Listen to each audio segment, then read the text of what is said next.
Grass root democracy की बात करेंगे जी आज हम।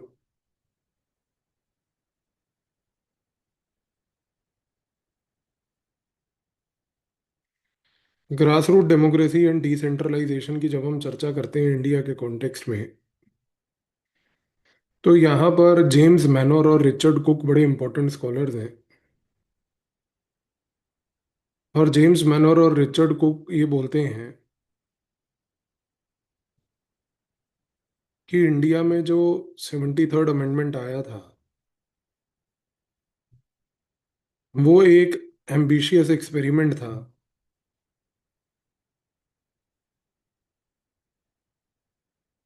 एक डेमोक्रेटिक डिसेंट्रलाइजेशन का, जिसने पूरे के पूरे ग्लोबल साउथ को इन्फ्लुएंस किया।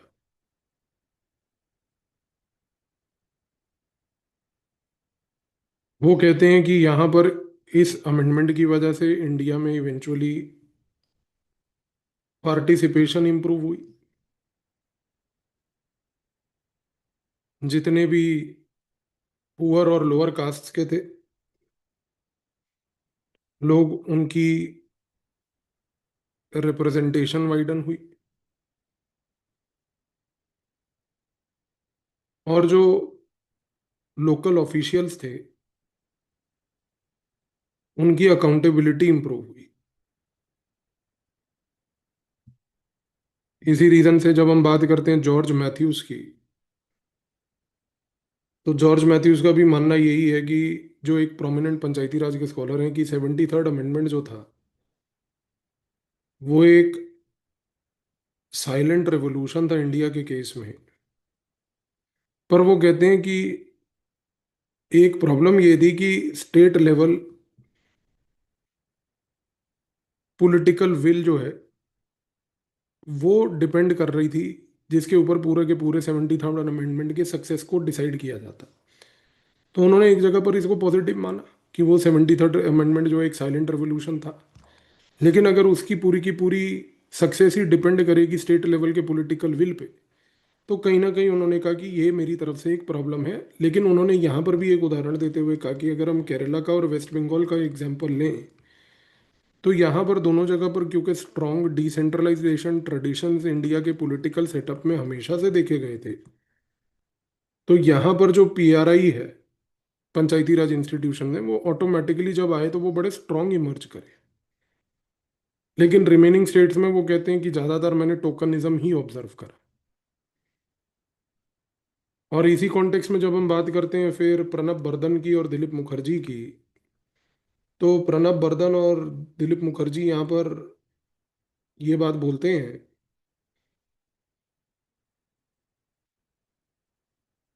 कि अगर हम बात करें डिसेंट्रलाइजेशन की और लोकल गवर्नेंस की, तो ये जो डुअलिटी थी, इसने क्या इंश्योर करा। इसने कहा कि इन्होंने कहा कि सबसे पहले इसने ये इंश्योर करा कि जो पंचायती राज इंस्टीट्यूशंस हैं, वो कुछ ऐसी पॉलिसीज पे फोकस करें जिन पॉलिसीज के तहत पहली बात तो लोकल प्रेफरेंसेस अलाइन हो। क्योंकि पंचायती राज इंस्टीट्यूशंस जब आए तो लोकल पॉलिसीज इस प्रकार की बनने लगी कि लोकल प्रेफरेंसेस और पंचायती राज की पॉलिसीज एक दूसरे के साथ अलाइन होने लगी। दूसरा, उन्होंने कहा कि कहीं ना कहीं एक जगह पर हमने इसके वर्किंग एक्सपीरियंस में ऑब्जर्व किया कि जो लोकल एलिट्स थे और जो डोमिनेंट कास्ट्स थी, वो लोकल एलिट्स और डोमिनेंट कास्ट्स ने कहीं ना कहीं इस प्रकार से लोकल टायरनीज क्रिएट कर दी, जिसकी वजह से ट्रांसपेरेंसी आज की डेट में वीक है। तो एक जगह पर जब अभी अपन ने बात करी कि किस तरीके से जॉर्ज मैथ्यूस ने ये बात बोली कि मेजोरिटी स्टेट्स में except for Bengal and Kerala अगर पंचायती राज टोकनिज्म था, तो हम कहते हैं कि प्रणब बर्दन दिलीप मुखर्जी ने उसके रीजंस एक्सप्लोर करके बताए। लेकिन अगर हम बात करते हैं खास करके ग्राम सभा की, तो ग्राम सभा के कॉन्टेक्स्ट में ये जरूर है कि ग्राम सभा ने एम्पावरमेंट करी। और आज नाइला कबीर जो है एक स्कॉलर, जिन बच्चों ने मेरे से सोशल इश्यूज पढ़ा था, आपको याद होगा कि when we talked about the issues related to women in social issues we had talked about Naila Kabeer. तो उनकी स्टडीज वहां पर भी मैंने आपको बताई थी। एनीवे, तो ग्राम सभा के कॉन्टेक्स्ट में नाइला कबीर कहती हैं कि देखो, नो डाउट आज की डेट में ग्राम सभा ने जो लोगों की एबिलिटी है, उस एबिलिटी को कहीं ना कहीं एक्सपेंड किया है, जिसकी वजह से लोगों के लाइफ चॉइसेस इंप्रूवाइज हुए हैं, जो उनको पहले डिनाई किए जाते थे। तो वो कहती हैं कि पीआरआई ने, इस कॉन्टेक्स्ट में देखा जाए तो ग्राम सभा एक ऐसा इंस्टीट्यूशन है जिसने विलेज लेवल पर एक ट्रांसफॉर्मेशन तो दिखाया है, लोगों को एक वॉइस दी है, एक फोरम दिया है। और सबसे बड़ी बात है कि नाइला कबीर कहती हैं कि ग्राम सभा मेरे मुताबिक जो है उसने एक ट्रांसफॉर्मेशन ये भी किया है कि जो अभी तक लोग सिर्फ बेनिफिशरीज होते थे, उन बेनिफिशरीज को अब बनाया है बेसिकली सिविक सिटीजन्स, कि जिसके तहत वो सिविक पॉलिसी मेकिंग में भी एक रोल प्ले कर पाए। तो इस कॉन्टेक्स्ट में नाइला कबीर तो कहती हैं कि भाई मेरे मुताबिक तो एक पॉजिटिव रोल देखा गया है, लेकिन यहाँ पर विद्युत मोहंती जो है, विद्युत मोहंती कहते हैं कि भाई आज की डेट में इंडिया के केस में अगर पीआरआई ने, पंचायती राज इंस्टीट्यूशंस ने एक जगह पर इलेक्टोरल डीपनिंग की है,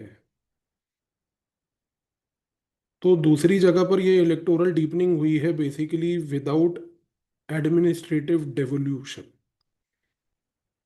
क्योंकि वो कहते हैं कि आज की डेट में भी क्या हो रहा है कि डिस्पाइट द फैक्ट कि हमारे पास पीआरआईज हैं, वो कहते हैं कि जो रियल पावर है, खास करके स्टाफ को लेके, फंड्स को लेके, स्कीम्स को लेके, वो अभी भी कहीं ना कहीं कलेक्टर के हाथ में है, या कलेक्टर से जुड़े हुए जितने लाइन डिपार्टमेंट्स हैं उनके हाथ में है, और या फिर वो स्टेट लेवल के पॉलिटिशियंस के ऊपर है।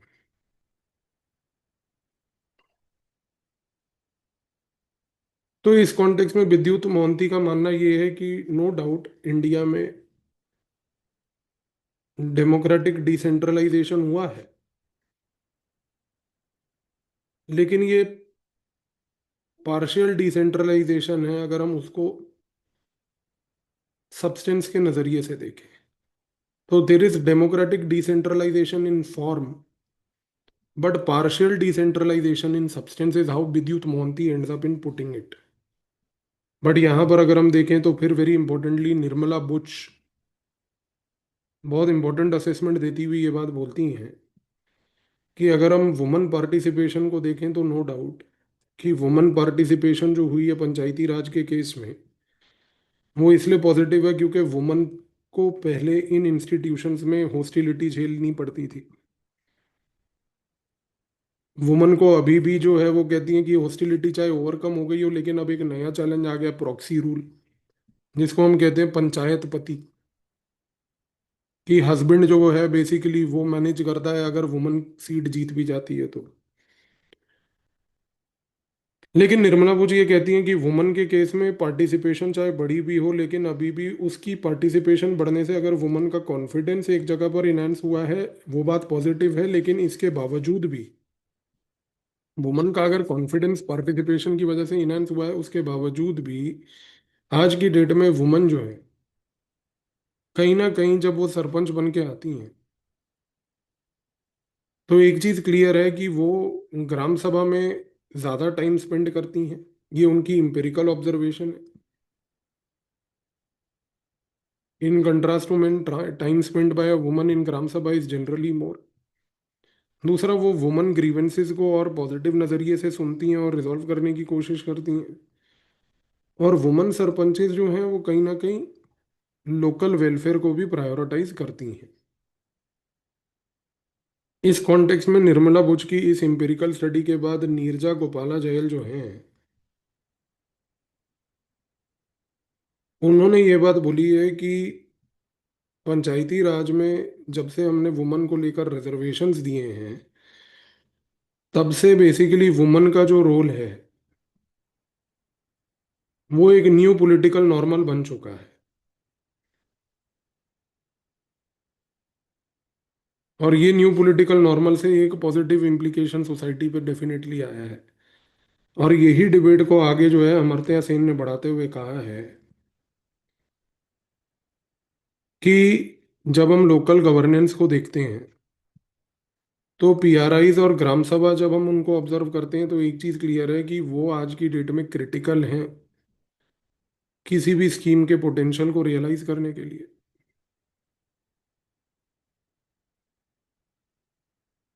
वो आज की डेट में इम्पोर्टेंट हैं सोशल ऑडिट के परस्पेक्टिव से। वो आज की डेट में अमर्त्य सेन कहते हैं कि it makes it harder to do corruption, siphon of funds. तो अमर्त्य सेन इस नजरिए से देख रहे हैं कहते हुए कि जो 73rd अमेंडमेंट है उसने डेफिनेटली एक इंस्टीट्यूशनल स्पेस बनाई है जिससे कि एम्पावरमेंट, डिसेंट्रलाइजेशन, रूरल डेवलपमेंट और सिटीजन मोबिलाइजेशन, ये चारों चीजें हुई हैं, डेफिनेटली हुई हैं। तो अमर्त्य सेन का एक पॉजिटिव आउटलुक है। लेकिन अगर हम बात करें यहाँ पर पीएसएन राव की, तो वो कहते हैं कि देखो जब हम अर्बन एरियाज की बात करते हैं, जब हम 74th अमेंडमेंट की बात करते हैं, तो that has basically not transformed city governance. तो जितना भी अभी हमने स्कॉलरशिप लेवल पर एक पॉजिटिविटी ऑब्जर्व करी 73rd अमेंडमेंट को लेकर, यहाँ पर पीएसएन राव ने पहली बात तो ये ऑब्जर्वेशन दिया। यहाँ पर इसी ऑब्जर्वेशन को ओम प्रकाश माथुर ने बिल्ड करते हुए कहा कि जब हम 74th अमेंडमेंट की बात करते हैं तो जो की फंक्शंस हैं like urban planning, water supply, sewerage, transport, वो कहते हैं कि ये आज भी कंट्रोल्ड हैं by bodies which are outside municipalities. तो वो कहते हैं कि प्रॉब्लम को समझने की कोशिश करो। They are basically governed by what he calls as parastatal bodies. Parastatal bodies मतलब those bodies that are not basically part of the 74th amendment here but are outside the orbit of the municipal administration। Similarly यहाँ पर पीके Monty जो है वो ये बात को बहुत उजागर करते हुए कहते हैं कि अगर हम 74th अमेंडमेंट की बात करें तो जो म्यूनिसिपल इलेक्शंस भी होते हैं, जैसे अभी महाराष्ट्र में भी इलेक्शंस हुए थे, उन इलेक्शंस में क्या होता है कि जो मेयर्स होते हैं उनके पास बड़ी लिमिटेड पावर होती है। ज्यादातर मेयर्स के पास शॉर्ट टेन्योर्स होते हैं, 1 to 2 years, 3 years के। और ये बॉडीज अभी भी ब्यूरोक्रेटिक डोमिनेटेड हैं। तो इस कॉन्टेक्स्ट में ये सारे स्कॉलर्स जो हैं, ओम प्रकाश माथुर, पी के मोंती, पीएसएन राव, मिलकर एक असेसमेंट ये देते हैं कि 74th अमेंडमेंट अभी भी एक हाफ हार्टेड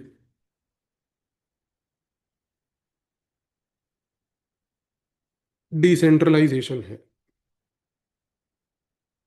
तो वो डेफिनेटली इसको एक पॉजिटिव आउटलुक के नज़रिए से नहीं देखते। लेकिन यहाँ पर अगर हम बात करें टीएम थॉमस आइजैक की, केरला के एक स्कॉलर जो हैं जिन्होंने केरला में खास करके डिस्ट्रिक्ट प्लानिंग कमिटीज के ऊपर काफ़ी स्टडी करी है, जिनको हम डीपीसीज कहते हैं, वो कहते हैं कि देखो जब हम डीपीसीज को देखते हैं केरला के कॉन्टेक्स्ट में तो एक चीज़ है कि भाई यहाँ पर एक पार्टिसिपेटिव लेवल पर प्लानिंग का कल्चर है, पार्टिसिपेटरी प्लानिंग। और इसकी वजह से क्या हो रहा है कि डीपीसीज जो हैं आज की डेट में वो इम्पोर्टेंट डिसीजंस लेती हैं, डिपार्टमेंट्स के साथ मिलकर काम करती हैं, रेगुलर मीटिंग करती हैं। तो डीपीसीज वो कहते हैं कि आज की डेट में क्या हो रहा है कि एक अर्बन प्लानिंग का केरला के केस में ऐसा यूनिक मॉडल बन चुका है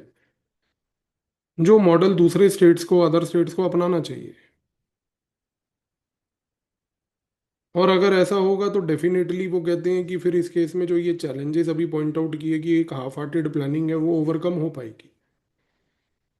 इसी तरीके से अगर आप देखो तो एक चीज़ यहाँ पर ये भी क्लियर है कि जब हम बात करते हैं खास करके इस कॉन्टेक्स्ट में वॉल्टर फर्नांडिस की,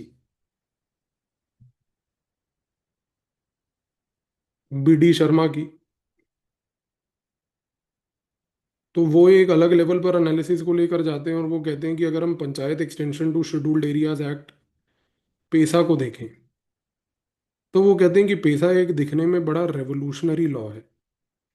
पर वो रेवोल्यूशनरी है ओनली ऑन पेपर। वो ट्रीट करता है ग्राम सभा को एक sovereign body at local level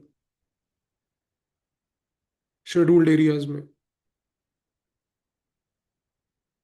लेकिन वो कहते हैं कि भाई यहाँ पर जो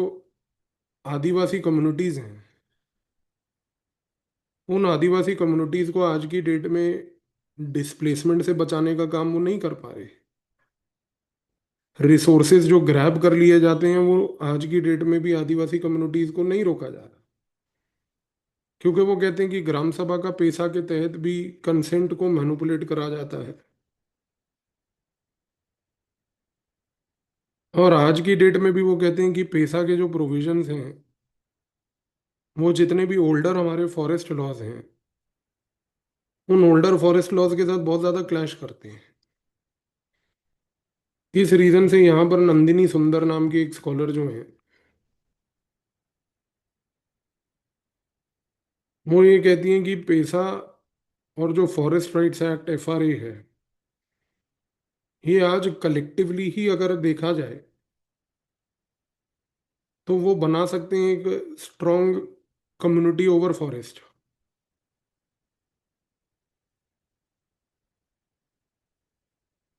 लेकिन इसके लिए वो कहती हैं कि भाई एनजीओज को और लोकल लीडर्स को,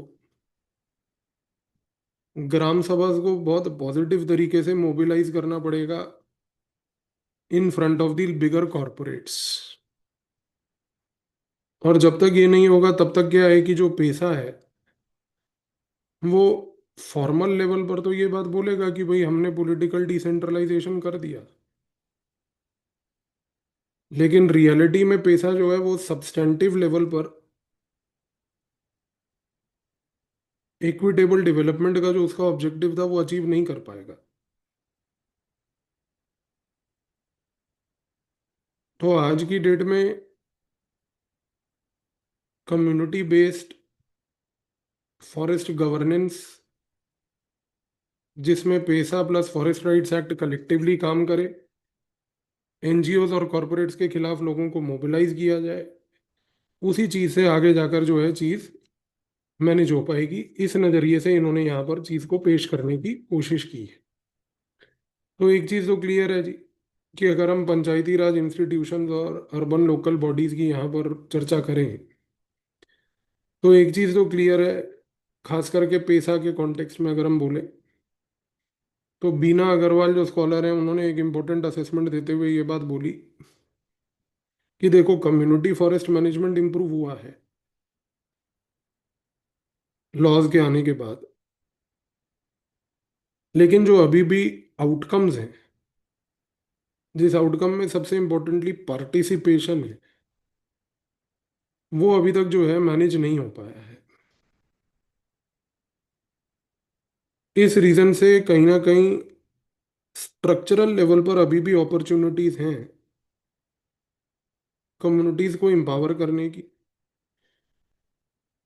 और वो तभी हो पाएंगी जब हम कंटेक्चुअल लेवल पर, जो नंदिनी सुंदर ने बोला कि हम बेसिकली इस प्रकार से काम करें कि एनजीओस वगैरह को भी जोड़ें, तो वो जब जोड़ेंगे तब काम हो पाएगा। तो ये स्कॉलर्स आपको यहाँ पर पंचायती राज के कॉन्टेक्स्ट में बेसिकली याद रखने हैं।